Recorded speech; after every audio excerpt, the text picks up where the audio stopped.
Hi guys, मी Supriya mother's life मराठीमध्ये परत एकदा तुमचं खूप खूप स्वागत आहे। आज मी माझ्या 2 वर्षाच्या बाळाचं म्हणजेच दुर्गेशचं फुल डेचं डाएट चार्ट शेअर करणार आहे। त्यासोबतच साधारणतः त्याचं दिवसभरामध्ये रुटीन काय असतं ते पण मी आज तुमच्यासोबत शेअर करणार आहे। त्यासाठी हा व्हिडिओ शेवटपर्यंत पाहत राहा।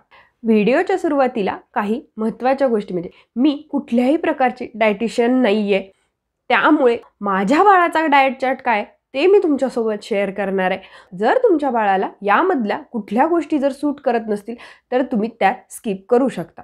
दुर्गेश 1 वर्षापेक्षा लहान असल्यापासून मी त्याच्या आहारामध्ये थोडे थोडे मसाले देत गेले, त्यामुळे आज 2 वर्षाचे असताना तो बऱ्यापैकी मसाल्याचे पदार्थ खातो। मसाले म्हणजे त्यामध्ये लाल मिरची आली, हिरवी मिरची आली, या सर्व प्रकारच्या मसाल्यांची त्याला थोडीफार सवय आहे, त्यामुळे मी त्याच्या डाएटमध्ये ह्या सुद्धा गोष्टी ॲड केलेल्या आहेत। जर तुमच्या बाळाला या गोष्टी सूट करत नसतील तर त्या तुम्ही स्किप करू शकता। आणि बाळाला कुठले मसाले कधी दिले पाहिजेत हा जर प्रश्न तुम्हाला असेल तर यावरती व्हिडिओ चॅनलवर ऑलरेडी अपलोड केलेला आहे, मी त्या व्हिडिओची लिंक डिस्क्रिप्शन बॉक्समध्ये देते, तुम्ही नक्की जाऊन चेक करा।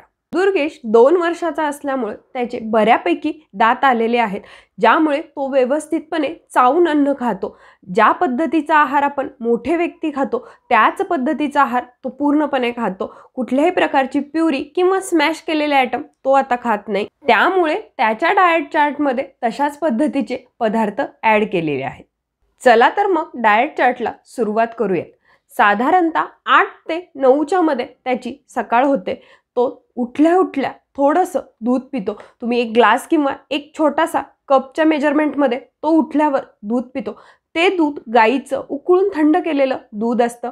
मी पॅकेटचं दूध न वापरता जे डेअरीचं दूध मिळतं ते मी मागवते, त्यामुळे त्याला व्यवस्थितपणे उकळून थंड करून मी त्याला देते। जर तुम्ही म्हणाल तर दुधामध्ये तो कधी कधी बोर्नव्हिटा घेतो, कधी कधी ड्रायफ्रूट पावडर घेतो, कधी कधी हळदी घेतो, त्याच्या आवडीनुसार किंवा सीझननुसार ह्या गोष्टी चेंज होत असतात।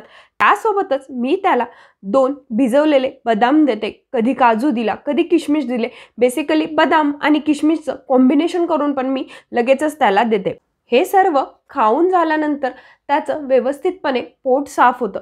त्यानंतर तो 10 ते 10:30च्या मध्ये पोट भरून नाश्ता करतो। नाश्त्यामध्ये इडली चटणी असते, अप्पे चटणी असते, कधी कधी ज्वारीचे अप्पे दिले, कधी कधी सिंपल रव्याचे अप्पे दिले, हे थोडंफार चेंज होऊ शकतं। यामध्ये मी भाज्या पण ॲड करून देते। इडली असेल तर इडलीसोबत चटणी त्याला आवडते, म्हणजे प्लेन इडली आणि चटणी पण तो खातो। कधी कधी डोसा, उत्तप्पा, म्हणजे तुम्ही म्हणू शकता आठवड्यातनं 2 वेळेला तर तो साऊथ इंडियन नाश्ता करतो। त्यासोबतच कधी कधी पोहे, उपमा, सुशिला पण तो खातो। सुशिला म्हणजे चुरमुरे भिजवून केलेला पदार्थ आहे, पचण्यासाठी सोपा असतो आणि खाण्यासाठी मुलांना सॉफ्ट असतो, त्यामुळे ते खाल्लं पण इझिली जातं। त्यासोबतच मुगाच्या डाळीचा चिला असतो, बेसनचा चिला असतो। बेसनच्या चिल्यामध्ये टोमॅटो, कांदा, बाकी भाज्या, गाजर म्हणाल, काकडी म्हणाल, जितकं काही मला पॉसिबल होते मी तितक्या भाज्या त्यामध्ये टाकून त्याला बनवून देते। त्याला आवडते म्हणून आठवड्यातनं एकदा साबुदाण्याची खीर असते।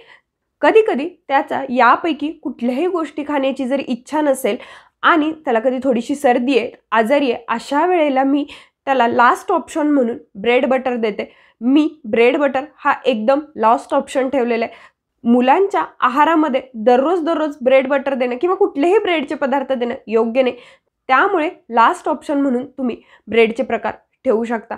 कधी त्याला फक्त प्लेन ब्रेड बटर दिला, कधी कधी फक्त प्लेन चीजचं सँडविच करून दिलं, ते सुद्धा मुलं आवडीने खात असतात। तुम्ही ते सुद्धा मुलांना नाश्त्यामध्ये देऊ शकता। साधारणतः अशा प्रकारचा त्याचा नाश्ता असतो आणि हे सर्व करून झाल्यावर तो अर्धा ते 1 तास व्यवस्थितपणे खेळतो। 1 तास खेळून झाल्यावर त्याचा स्नॅक्सचा टाईम असतो। त्या स्नॅक्सच्या टाईममध्ये मी प्रेफर करते की फ्रूट्स दिले जावेत। त्यामध्ये कधी डाळिंब दिलं, कधी ॲपल दिलं, कधी कधी बनाना दिला। त्याची भूक काय आहे त्यानुसार मी ते फ्रूट त्याला ऑफर करते। बनानामध्ये मी छोटी वेलचीचा बनाना देते, जेणेकरून मुलं एका वेळेला 1 बनाना व्यवस्थितपणे संपवतात पण, आणि वेलची बनाना पचण्यासाठी सोपा किंवा बाधत नाही असं म्हणतात, त्यामुळे मी प्रेफर करते की वेलचीचा 1 बनाना त्याला नाश्त्याच्या नंतर द्यावं। साधारणतः 11:30 ते 1:30 पर्यंत तो गार्डनमध्ये खेळण्यासाठी जातो। त्यासोबतच तो त्याचा दुपारच्या जेवणाचा टिफिन घेऊन जातो। त्यासोबत आमच्याकडे एक दीदी येतात, त्या दीदी त्याला खाली घेऊन जातात, त्याच त्याला दुपारचं जेवण खाऊ घालतात। कारण बरेच मुलं खाली खेळायला येताना दुपारचं टिफिन घेऊन येतात, त्यामुळे हा पण त्यांच्यासोबत व्यवस्थितपणे खातो, एक त्याची ॲक्टिव्हिटी पण होते, त्याला स्कूलमध्ये पुढे जाऊन टिफिन कसा खाल्ला जातो हे पण त्याच्या लक्षात येतं, म्हणून तो दुपारचं जेवण खालीच करून येतो. त्यामध्ये चपातीला तूप लावून सोबत भाजी असते, भाजीमध्ये भेंडीची भाजी असेल, बटाट्याची भाजी असेल, पत्ताकोबीची मटार घालून भाजी असेल किंवा मेथीची पीठ पेरून केलेली भाजी, या 3-4 भाज्या तो आवडीने खातो.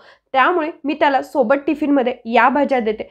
या व्यतिरिक्त त्याच्या टिफिनमध्ये पराठे असतात, पराठ्यामध्ये मेथीचा थेपला असेल, पालकचा पराठा असेल, पालक आणि डाळीचा पराठा असेल, मेथी आणि डाळीचा पराठा असेल. पराठ्याला पण मी थोडंसं तूप लावून त्याला टिफिनमध्ये देते. तो दही प्रेफर करतो पराठेसोबत खाण्यासाठी. एक तर पराठ्याच्या माध्यमातून भरपूर भाज्या मुलांच्या पोटात पण जातात, त्यांना चव बदल पण होते. भाज्यांसोबतच तुम्ही पराठ्यामध्ये दुसरे मसाले पण ॲड करू शकता.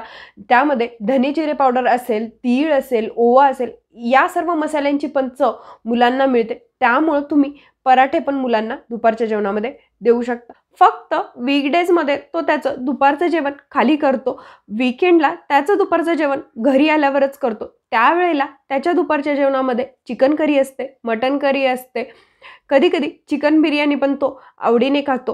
साधारणतः अशा प्रकारचं त्याचं दुपारचं जेवण असतं. वीकडेजमध्ये तो 1.5 ते 2च्या आसपास वर येतो. त्यावेळेला तो वर आल्यानंतर एक छोटा ग्लास ताक पितो. ते प्लेन नॉर्मल टेम्परेचरचं ताक असतं. ताक पिल्यानं मुलांची पचनक्रिया पण चांगली राहते, हायड्रेशन पण मुलांना मिळतं. त्यामुळे 1 ग्लास ताक पिलं की त्याला व्यवस्थितपणे झोप पण येते. त्यानंतर तो 2 ते 2:30च्या आसपास झोपून जातो. 2:30ला जर झोपला तर 4:30-5च्या आसपास म्हणजे 2 ते 3 तासांनी तो उठून जातो. त्यानंतर उठल्या तो थोडंसं परत एकदा दूध पितो. एक छोट्या कपच्या साईजनी ते दूध पितं. सेम त्यावेळेला कधी ड्रायफ्रूट पावडर असते, त्यावेळेला मी हळदीचं दूध देत नाही, त्यावेळेला कधी बोर्नव्हिटा तर कधी ड्रायफ्रूट पावडर असते, या कधी प्लेन दूध पण तो आवडीने पितो. त्यामुळे 5च्या आसपास 1 कप दूध पितो. दूध पिल्यानंतर तो घरीच थोड्या वेळ खेळतो. अर्ध्या तासांनी लगेचच त्याच्या संध्याकाळच्या स्नॅक्सची वेळ होते. त्यावेळेला मी कधी प्लेन चुरमुरे दिले, कधी त्यासोबतच प्लेन फुटाणे दिले, कधी सुकी भेळ करून दिली. त्यासोबतच कधी लाडू असतात. लाडूमध्ये शेंगदाण्याचा लाडू असतो, बेसनचा लाडू असतो, ड्रायफ्रूटचा लाडू असतो. यासोबतच एखादं फ्रूट पण त्याच्या स्नॅक्समध्ये परत एकदा असतं. जे फ्रूट त्यानं सकाळी खाल्ले ते सोडून संध्याकाळी दुसरं फ्रूट असतं. बऱ्यापैकी संध्याकाळच्या स्नॅक्समध्ये ॲपल, पियर, बनाना हे असतं. सध्या सीझनल म्हणून यासोबतच मी संध्याकाळी थोडीशी स्ट्रॉबेरी पण द्यायला देते. पण मोस्टली संध्याकाळच्या स्नॅक्समध्ये ॲपल आणि पियर जास्त प्रमाणात असतात. साधारणतः 6पर्यंत त्याचं स्नॅक्स होतं. स्नॅक्स खाऊन झाल्या 6 ते 8पर्यंत तो गार्डनमध्ये असतो. गार्डनमध्ये तो भरपूर खेळतो. त्यामुळे त्याला 8 नंतर व्यवस्थितपणे भूक लागलेली असते. त्यावेळेला त्याचं रात्रीचं जेवण असतं. त्यामुळे 8:30 ते 9च्या मध्ये तो व्यवस्थितपणे जेवतो. त्यामध्ये ज्वारीची भाकरी असते, ज्वारी आणि नाचणी मिक्स करून भाकरी असते.